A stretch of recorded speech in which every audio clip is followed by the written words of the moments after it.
So I picked this 2006 Vinson 500 automatic up the other day.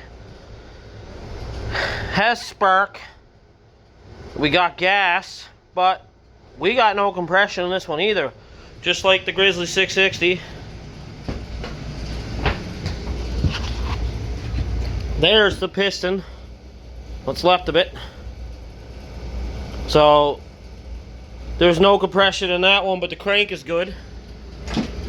Crank was solid. Nothing wrong with the crank whatsoever.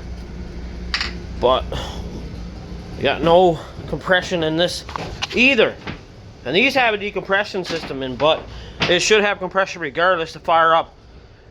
It won't, no matter what I do. Electric start don't work on the button yet to cross it over on the solenoid.